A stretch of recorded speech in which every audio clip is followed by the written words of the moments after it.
Hello everybody and welcome back to Full House Sports here, myself Charlie. A reminder before the video starts, please like, comment and subscribe. Anything you guys do is greatly appreciated as I try and become a one-man sports news bandwagon. Now the early hours of Sunday or Saturday night in Vegas sees Ryan Garcia attempt to get himself back in the world title picture. Well, I say back in the world title picture, win himself a world title as he takes on WBC Welterweight champion Mario Barrios in Las Vegas on a Ring magazine card. It is a huge fight, I think, for many reasons. One, because this is D-Day for me for Garcia. I think if he loses this fight, perhaps it's done. He's obviously had his ups and downs with the sport, the loss to Tank Davis, the victory that wasn't a victory over Devin Haney, then the really disappointing performance against Rolly Romero coming off the ban.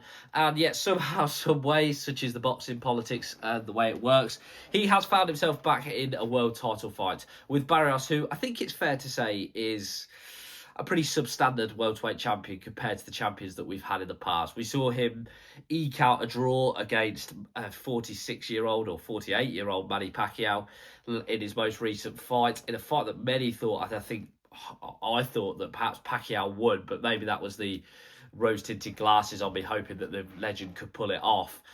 It's a fight that I think has purposely been made because it's a fight that Garcia can win and then get himself that WBC belt. In what is, in my eyes, and I've said this on videos before, a poor welterweight division.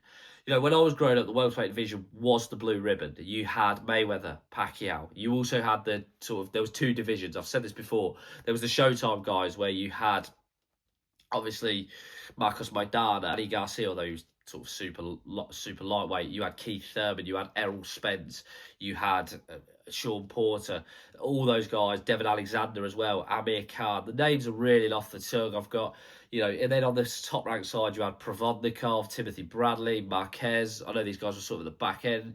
Then Brandon Rios was still out and about. He was never in a boring fight.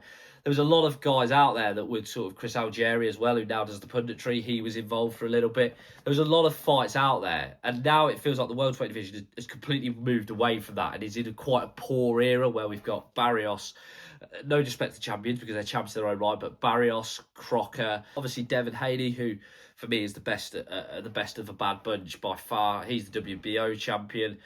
But like I say, it's a case of it's not what it once was. And with that in mind, if Garcia can get himself a victory, which I fully expected to do because I think Barrios is tailor-made for him. He's not going to move a lot. He's not going to be crafty. A little bit like Romero was, Romero figured Garcia out quite early. It was worth putting him in that welterweight division picture. He's the WBA champion, of course.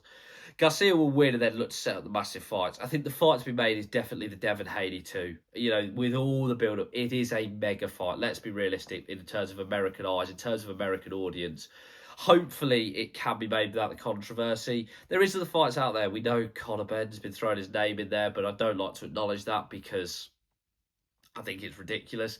Maybe even a unification for Barrios. For Garcia. It would be great if he could perhaps the rematch with Rolly, tempt someone up from super lightweight because that's a pretty stacked division. You never know. There's a lot of options out there for him if he wins this fight, but he does have to win this fight. It is a must-win in my eyes because if he doesn't, could be the end of the Ryan Garcia hype train. Garcia brings the chaos, but Barrios is a poor champion in my eyes, and I fully expect Garcia, I think, to stop him by round 8 or 9. But you never know. You never know with Ryan Garcia. Depends which version turns up, as they say. As always, guys, let us know what you think. Please like, comment, and subscribe. Anything you guys do is greatly appreciated. So try and become a one-man sports news bandwagon. Have a great day.